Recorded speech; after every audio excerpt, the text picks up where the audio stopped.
大家好，欢迎收听夜话心语。大学室友乔宇轩用我的照片和刚出狱的劳改犯韩默网恋。在得知韩默刚刚刑满释放，乔宇轩将其奚落一番后，果断甩了他。韩默接受不了分手刺激，喝了一晚上的酒水，醉醺醺拎着刀找上了我。为了泄愤，他用那把菜刀砍断我的脖子后，又对着我的肚子连捅10几刀。甚至我的父母为了救我，也被卷入其中，最终被韩默乱刀砍死，血洗当场。乔宇轩却在害怕警方调查出真相，在网上造谣我和韩默，逼得韩默受不了网暴，最终跳楼自杀。而我在死后也落得个私生活不检点、欺骗男人感情的渣女名声。再次睁眼，我回到室友假冒我身份和劳改犯网恋那天，我男朋友怎么这么帅呀？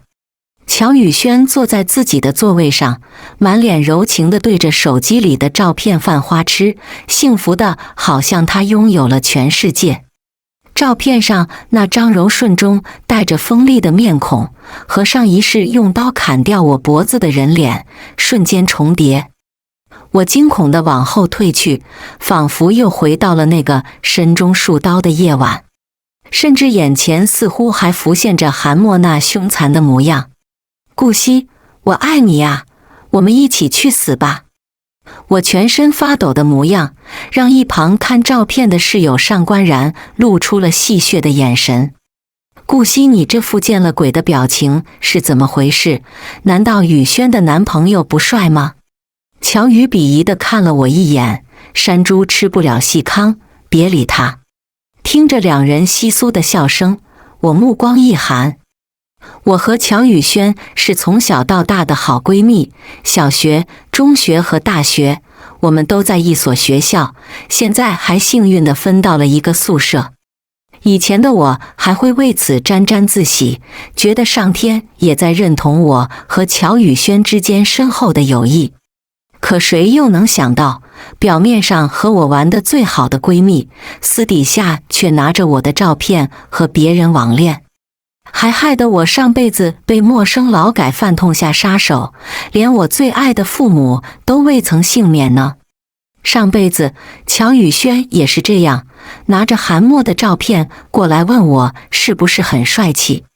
那个时候我单纯的以为他只是想让我帮忙观察一下对方的样貌和为人处事，便认真的分析了一番。他确实长得很帅气，但你看他额头和胳膊有这么多疤痕，你有没有问过他是做什么的？当时的乔宇轩对我翻了个白眼，冷声说道：“你这话是什么意思啊？我告诉你，这些疤痕才足以证明他是一个有血性的真男人。”那个时候我没有反驳他，可没想到就是因为这么小小的一段分析，就把祸根种在了乔宇轩心中。当乔宇轩得知他谈了几个月的对象是刚出狱的劳改犯后，慌乱的他没有向任何人求助。过了几天，就对韩默发消息说要分手，没有等他回复，就一套流程拉黑了韩默。也就是因为如此，韩默找不到乔宇轩，便深夜买醉。而后又翻到乔宇轩发来的我的照片，仔仔细细地观察，这才发现了我兼职所在的地方。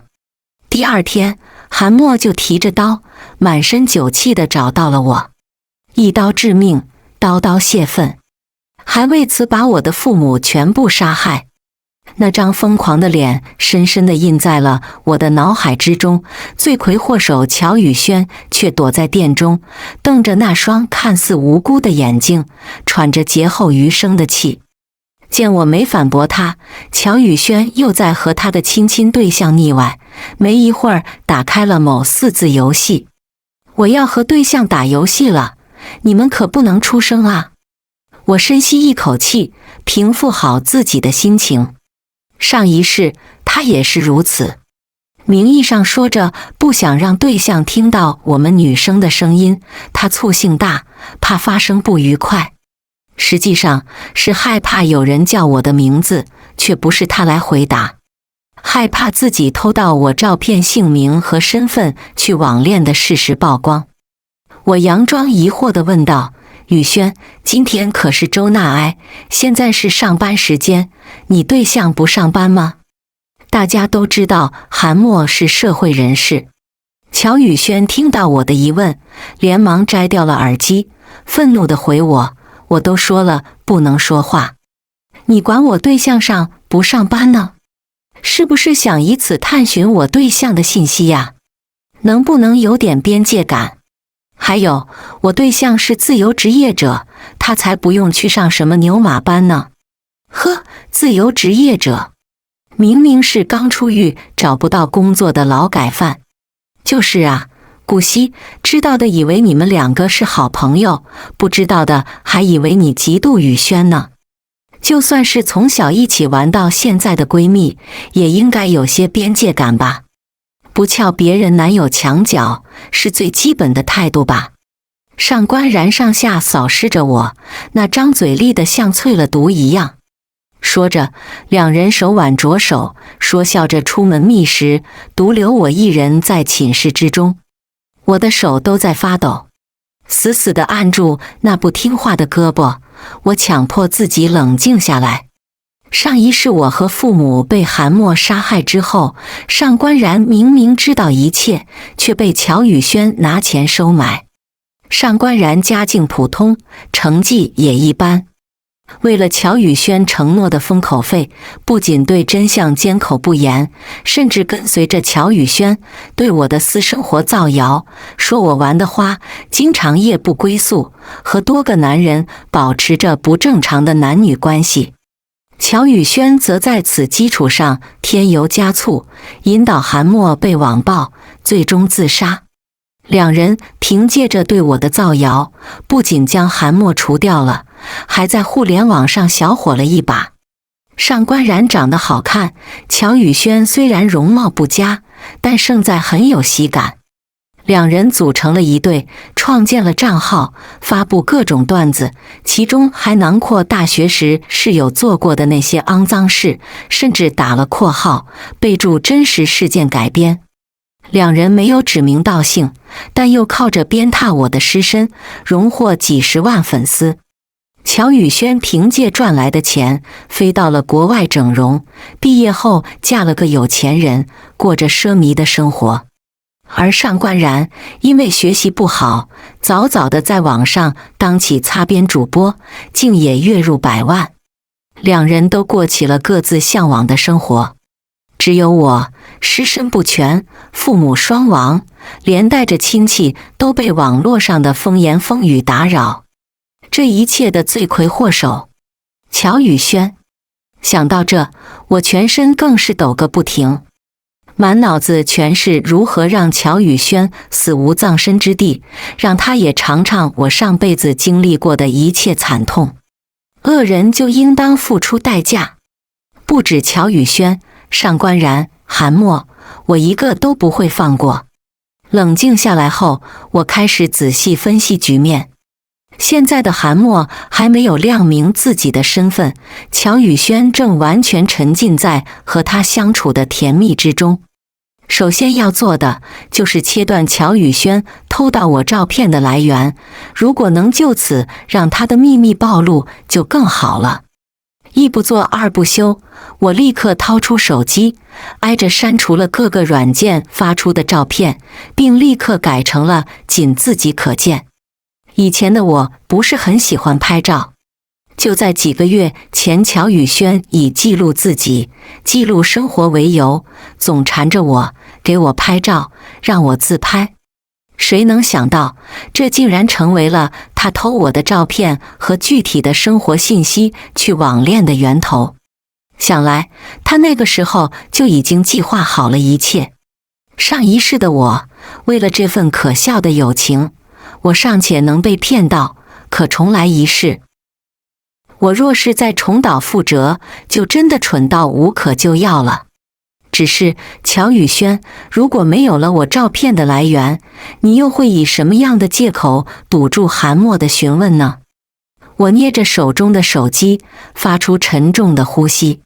果不其然，在我锁住朋友圈没多久，乔宇轩就爆发了。他拿着手机急冲冲地来到我面前，着急地蹙眉询问：顾惜，你怎么把朋友圈都锁上了？是发生什么事情了吗？他还有些小聪明，没有第一时间破防，反而从我的心理状态来询问，似乎他对我很关心。我看着那双似乎很是真诚的双眼，勾起一抹笑。怎么了，乔宇轩？你这么关心我吗？乔宇轩没有感觉有什么不对劲，顺着我的话说道：我当然关心你呀，毕竟你是我从小玩到大的闺蜜呀。这个世界上除了你的父母，再也没有被人会比我还关心你了，是吗？我挑眉，你不这么说，我还以为你是拿我照片出去行骗了呢。被说中心事的乔宇轩瞬间苍白了脸色，他强力镇定下来，扯着嘴角笑了下。你这是什么意思？顾惜，在你眼里我就是这样的人吗？若是以前乔宇轩露出这副委屈的表情，我是必然会把自己的情绪放在一边，反而前去安慰他的。可现在看他装模作样，我竟觉得异常的恶心。就是这副为我好的样子，前世却一手促成了我和父母的死亡。我抑制住自己的情绪，冷冷地看着他，不发一言。一旁的上官然像只狗一样护着他，冲我大吼大叫：顾惜，你什么意思啊？你最近怎么这么对宇轩啊？难不成你真的看上她男朋友了？上官然的嘴巴一直没把门，污蔑人的话说得十分顺畅。我冷笑道：我还能看上一个没有工作，整天游手好闲的人？他们说不过我，但又不想撕破脸皮，只好互相对视一眼，作罢。当晚，乔宇轩就带着哭腔给韩墨发语音：哥哥，今天跟朋友发生了些不愉快，眼睛哭肿了，不想让你看到我那么丑陋的样子，就不给你发照片了。我瞥了一眼他的背影，暗自骂了嘴。不能再如此被动下去了。韩墨没有多久就要对乔宇轩敞开心扉，说自己的身份了，必须赶在这之前戳破乔宇轩的真面目。没有办法从正面获得我的照片，乔宇轩就开始琢磨歪门邪道。先是从之前的视频截图，然后成新的照片。可这并不能维持太长时间，要不了多久就会被发现。所以他开始偷拍我。乔宇轩的动作很快就被我发现，我并未阻止他，就让他先开心这一阵吧。我一直是学校官方视频号上的出镜演员。当时面试的时候，乔宇轩一直阻止我，说作为公众人物要承受很多谩骂，一定会影响我的心情，对我以后的发展很是不好。那个时候我还认真地思考了他所说的话，甚至一度认为说得很有道理。但因为我对演员很感兴趣，那些小小的挫折阻拦不了我。就算乔宇轩再三阻拦，我也还是蒙头直冲。做了学校官方视频号的演员之后，想象中的网暴和谩骂并没有到来。学校的官方号粉丝很少，根本不会有人注意到我。在那之后，乔宇轩又变了一套说辞，说虽然现在粉丝很少，但以后若是火起来了，肯定也会带来一定的危险，并且让我不要透露自己的身份信息，保护好隐私。我如是做了。现在想想，他定是看到上面能截出我无数的照片，又因为粉丝量不高，难以被人发现，暗自窃喜的同时又怕翻车，所以让我不要透露个人身份信息。这么简单的逻辑，那个时候我居然傻乎乎的以为他只是为了我着想。这次学校又找我拍摄宣传视频，我的机会也来了。上辈子，乔宇轩总是让我在拍摄视频的时候说一些话术，什么下雨了，躲在一个屋檐下，莫非是我们的缘分到了？憨憨大，永远宣你。各种各样的口号，竟都是他和韩墨两人的调情。在视频发布的一瞬间，乔宇轩就准备好内容，截取部分全部转发给了韩墨。现在我已经知道了你所做的那些恶心事，我倒要看看你还能蹦出什么水花来。乔宇轩很快找上了我，那双软糯的眼神怯怯地看着我。顾惜，马上又要拍摄学校的宣传视频了，我刚刚给你想好了口号，之前是我不对，我给你说句对不起，咱们重归于好吧，好吗？见到我可以再次为他所用，他就美滋滋地找我道歉来了。我弯起双眸，轻声说：好啊。我对于乔宇轩的要求全部答应，和工作人员拍摄了一则他想要的完整视频。看到他开心地拿到视频原件，我勾唇一笑。待他走后，我返回到拍摄的同学身边，不好意思地询问：同学，刚才那则祝福语我忘记加一句话，咱们可以重新拍摄一次吗？让你加班了，非常不好意思，请你喝奶茶呀。为了怕出差错，整个视频的拍摄流程，乔宇轩都跟随在我身边。但他不了解我们的工作方式，也就单纯的以为拍完了就一定会是成品。宣传视频的大多数是对于学校的介绍，以此为新生引路。而乔宇轩所需要的那段祝福语，则是单独拍摄的，只需要2-3分钟即可拍完。负责拍摄的同学欣然答应了。我调笑说，感觉这次的拍摄很不错，一定要把祝福语放在最前面，我给他投钱买流量啊。我是视频中的主演，成品理所应当第一个发给我。里面的我被剪得十分好看，身着白色长裙，站在校门口，笑得像一只纯白的茉莉花。视频发布的一瞬间，我就怒砸1万，给他买了流量。也因如此，他很快就火了起来。当今社会短视频为主，流量为王。开头的那几句祝福语被大家疯狂转载，甚至上了同城热搜。我曾暗中调查过，韩墨虽然长相不错，但骨子里恶心到了极点。他在和乔宇轩处对象的同时，不仅点赞同城热搜美女，甚至还约过几个女孩。那帅气的长相完全掩盖了他曾蹲过监狱的事实，也是因为如此，他非常不满足和乔宇轩线上恋爱。毕竟乔宇轩发给他的我的照片都十分美丽动人，而我的这则视频他又怎么会刷不到呢？没多久，乔宇轩就怒气冲冲地拉开我的窗帘，他那张肥嘟嘟的脸此刻十分的扭曲。乔宇轩，你为什么要在前面说那些话？之前拍摄的内容明明不是那样的，而且视频里根本没有我给你的那一句话。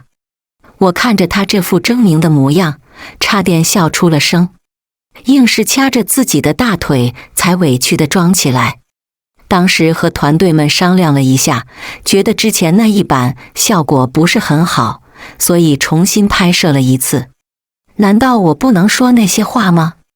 那你为什么还透露自己的个人信息，说你的名字，还说你现在单身可撩，让新来的学弟学妹们为你介绍对象啊？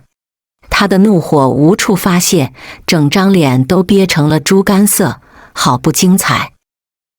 我露出几滴闪烁的泪珠，哽咽道：可这是事实啊，你已经有对象了，难道不希望我也谈恋爱吗？现在我已经锻炼好了自己的内心，就算有人网暴也不会在意的，你放心好了，我可是很坚强的。在开头的那段祝福语中，我开玩笑地说自己目前单身，并且报出了所在的学院班级和姓名，希望大家都给我介绍对象，让我摆脱单身的苦恼。我的颜值虽然比不上明星，但秒杀同城网红还是绰绰有余。只需要略微花费一些小钱，流量岂不是手到擒来？看乔宇轩气成现在这副模样，估计韩墨已经刷到了这则视频，从而找他对峙了。所以，乔宇轩，你又会如何回答他？怎么改变现状呢？让我没想到的是，韩墨没有找上乔宇轩，反而在校门口蹲点等我。我们学校的宿舍规划在教学区旁边的商业街中，下课的时候需要通过西边校门过去。这天正逢下课，我去食堂打好了午饭，刚想从校门口出去回到宿舍的时候，就看到蹲在一旁满脸阴森扭曲的韩墨。那张脸深深地印刻在我的脑海里，在我看到的一瞬间，全身的汗毛立起，仿佛回到了被他杀害的那天。我慌乱地往后退，可韩墨已然看到了我，他露出惊喜又癫狂的笑容，起身朝我走来，却被一旁的门卫叔叔拦住。我的脑海中闪过无数的片段，强大的恐慌不断侵袭着。随后，我克制自己冷静下来，假装路人，镇定地朝前走。在我和他擦身而过的一瞬间，韩墨抓住了我的手，轻声喊道：“顾惜。”恐惧被理智狠狠地压了下去。我转身，面露疑惑地看着他：“同学，你认识我？有什么事吗？”韩墨面上闪过一丝困惑，问道：“你不认识我？”他们两人交往的过程中，韩墨曾给乔宇轩发过很多张他的照片。虽然他曾蹲过监狱，但那张帅气的脸庞实在无法忽略，他也因此俘获了很多女生的芳心。所以此刻韩墨才如此困惑，为什么交往了这么久的女朋友认不出自己？我略蹙眉头，反问道：“我应该认识你吗？”见我这般反应，韩墨像是懂了什么，露出烦躁且阴鸷的表情。“顾惜，你不要给我装了，不就是想甩了我吗？直说不就可以？至于这么拐弯抹角吗？还发视频说自己单身，现在我都站在你面前了，竟然还敢装作不认识我。”他抓着我胳膊的手突然加大了力气，我慌忙甩开。“同学，我真的不认识你。你叫什么名字？你有加我的联系方式吗？”见我脸上的困惑不像是装的，韩墨冷冷地盯着我看了几秒，终是拿出自己的手机，向我展示他和乔宇轩的聊天记录。乔宇轩一点都不懂得隐藏，连小号都没有创建，竟是用自己的账号来和韩墨聊天的。也不怕哪天点错了分组，从而暴露出自己所做的恶心事。我看着手机上两人露骨的聊天记录，扯了扯嘴角。“同学，这不是我的账号，但我知道这个账号是谁，他是我的室友，叫乔宇轩。”说着，我拿出自己的手机，翻出联系人乔宇轩给他看，接着说道：“所以，你的意思是，他盗用我的信息和照片来和你谈恋爱吗？”韩墨压根没想到事情如此发展，他本是前来质问我的。这件事超出了他的想象，韩墨一时间没说得上来话，良久才问出一句：“他是你的室友？”我严肃地点点头。见我点头，韩墨又沉默了一会儿，随后竟一言不发地离开了。看着他那恐怖的背影，我心下一颤。若是他现在就发疯，拿着刀来到校门口蹲守我，那是不是就和前一世的结局一样了？直到韩墨的身影彻底消失在我眼前，我才泄了气般地瘫坐在地上。劫后余生的喜悦没有维持多久。当我踏进宿舍片区的时候，便看到韩墨正尾随着乔宇轩。如果在找我之前，他并不认识乔宇轩，那在我刚刚仅仅给他看了几秒乔宇轩朋友圈中照片的情况下，他竟然一眼记住了乔宇轩的模样。这样的记忆力实在可怕，可怕到像是能把仇恨记到死。我不敢招惹韩墨，只偷偷跟在远处，稍微能听到一些声音。乔宇轩不知道在和谁打电话，那嘴巴中没有一点把门。哎呀，那个顾惜王八蛋，他是不是知道了什么呀？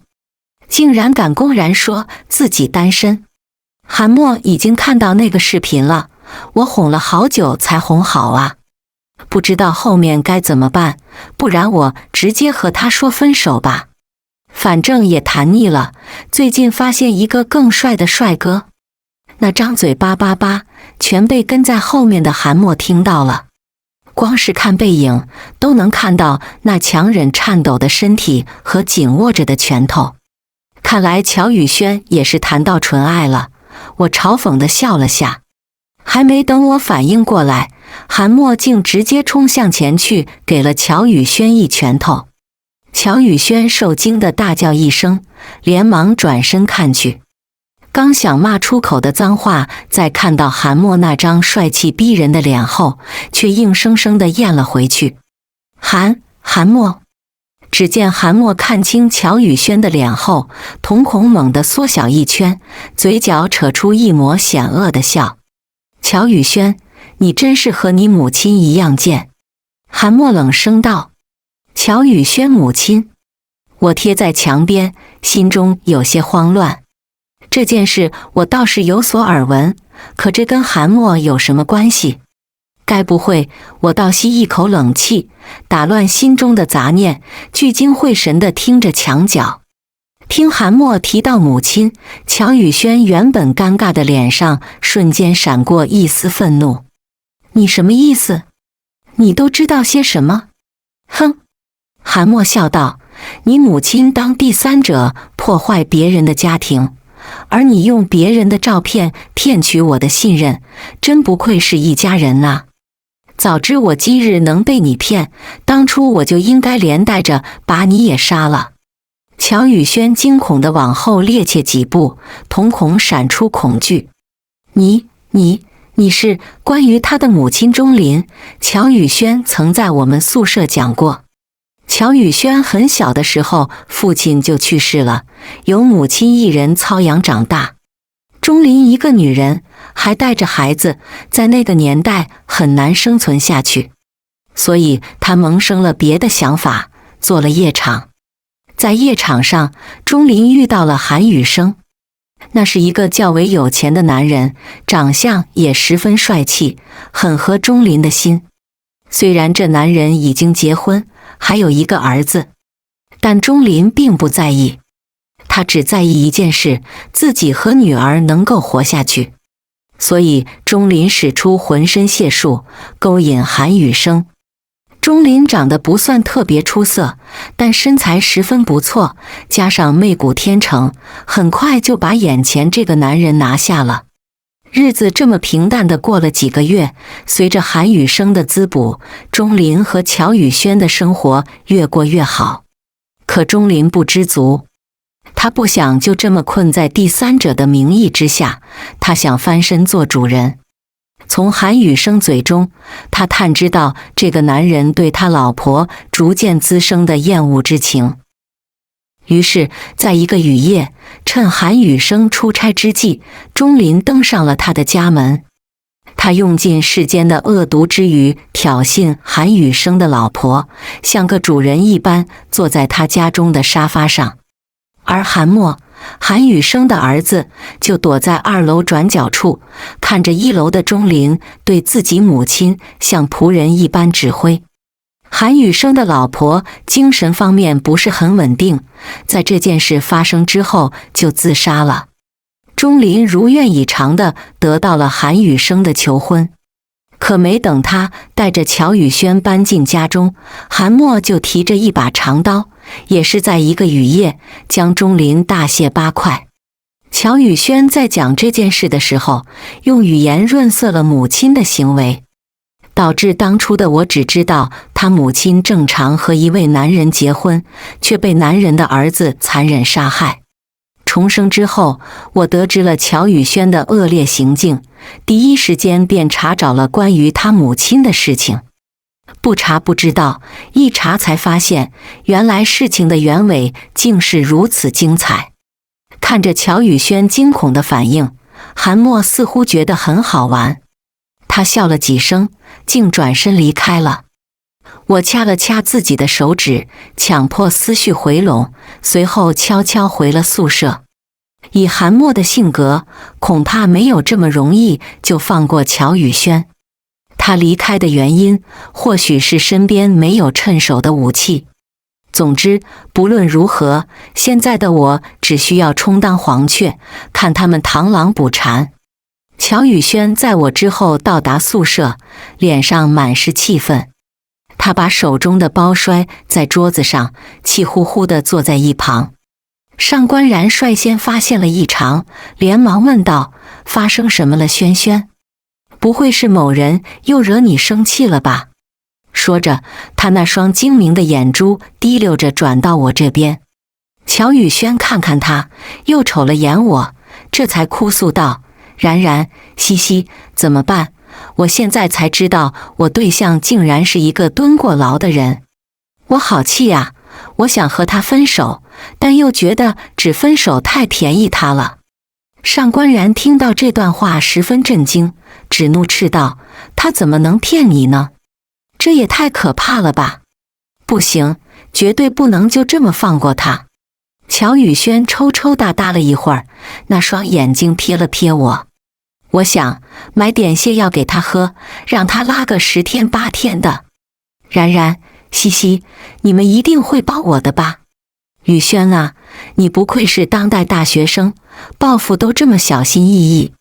上官然笑道：“不过我觉得这种刚刚好，毕竟他蹲过牢，如果做得太过明显，就有危险了。”乔宇轩认同的点点头，又看向我：“西西，你会帮我吗？”我转过头，看着那双哭红的眼，沉默了会儿，随后笑道：“当然，我肯定会帮你的。我就知道你最好了。”乔宇轩喜极而泣，便立刻和上官然商量着买什么样的泻药。愚蠢的上官然，被人卖了还替人数钱呢。乔宇轩约了韩墨到一处僻静的地方，说是好好解释一下两人之间的误会。我倒是不觉得他是这么想的，只抱着看戏的念头跟随他们前往。可没想到，韩墨率先提到来了。看到高大的韩墨英沉着面庞，手中还拎着那把和前世杀我时一模一样的刀。说实话，我心中还是有些颤抖。生死有命，富贵在天。眼下韩墨的眼里只有乔宇轩，我沉默地退到一旁，和他们保持着安全距离。一旁的上官然也很害怕，可他的速度比我稍慢一些，还没等往后退，就被乔宇轩拉住了胳膊。“韩墨，你想做什么？”乔宇轩的声音都在发抖。显而易见，他并没有想到韩墨会如此的疯狂。或许在他看来，为母亲报仇还不如金钱和荣誉。韩墨没说话，只是扯着嘴角笑。他快步走向前来，狠狠地朝前捅去。乔宇轩的反应非常快，一把拉过一旁腿都吓软了的上官然。那把刀硬生生插进了上官然的肚子上。他瘫跪在地上，吐出一口鲜血。我默默地离开了现场，把自己隐藏了起来。乔宇轩也管不上身前的上官然了，只瞬间落下泪来。“韩墨，我是爱你的，即使你杀害了我的母亲，可我依旧控制不住的爱你。我今天来原本是想找你和好的，我还亲手给你做了你最爱喝的果茶。”说着，乔宇轩从身后拿出那杯果茶，递到韩墨的面前。看着满脸泪痕的乔雨轩和他手中新鲜的果茶，韩墨竟然惶恐了起来。他不自觉地松开了手，那把刀掉落在地。你爱我？韩墨不可置信地盯着乔雨轩，仿佛想从他眼中读出欺骗。乔雨轩只猛地点头。韩墨，没关系，我等你出狱。这杯果茶是我亲手为你做的，你尝尝吧，好吗？那杯果茶都快塞进韩墨的嘴里了，他能信也是奇迹。我沉默地看着一切，心里盘算着接下来的事情。乔雨轩如此积极地让他喝，那么里面放的就绝对不是泻药。没等我思绪回笼，韩墨竟然接过了那杯果茶，一饮而尽。我震惊地瞪大了双眼，不可置信。乔雨轩，你可不能骗！韩墨话都没说完，嘴中就猛地吐出一口鲜血。他1.8米多的大个子，直挺挺倒在了地上。乔雨轩此刻已经不像一个人了，他看着地上的韩墨，笑得很是诡异。韩墨，你想什么呢？你害了我妈，还想和我在一起？和你谈的这几个月的恋爱，我真是觉得很恶心。说着，他扭头看向四周，似乎是在找寻我的足迹。西西，你在哪儿啊？乔雨轩突然发出一声诡异的闷哼。我探头望去，发现是原本倒下的上官然捡起了地上的刀，朝乔雨轩狠狠地刺了过去。忍着痛意，乔雨轩转身抓扯着上官然的头发。警笛声在此刻响起。我放下手机，玄幻的一切终究迎来了结局。早在来见韩墨的路上，我就报了警。那时的我对警察说，我的室友分手了，情绪非常不稳定，现在似乎想去打群架，就在大旁边的后山上。对，我不敢告诉学校，只敢报警。听说我的这番话还被警察叔叔姐姐们调侃说，生怕事情闹不大。是啊，我真的生怕事情闹不大，可没想到能闹这么大。乔雨轩在果茶中下了巨量的农药，韩墨当场死亡。上官然和乔雨轩各中一刀，因为上官然身上的伤口更深，在送医的路上就失血过多死亡了。而乔雨轩真是恶人难除，上官然只是在他背部捅了一刀，力气不大，没伤到根本，没有生命危险，但他也面临着法律的制裁。有时候你根本不需要自己动手，只需要在背后轻轻推动，他们就会狗咬狗，死伤惨重。生日那天，我和父母开心的聚餐，上一世的阴影逐渐消退。再后来，我有幸去探监乔雨轩，他已经疯了，嘴里总喊着韩墨，我爱你。妈妈，妈妈，我不爱他，别打我。各种混乱的言语搅合在一起，组合成一个疯癫的他。这是他应得的，就在监狱里悔过一生吧。全剧终。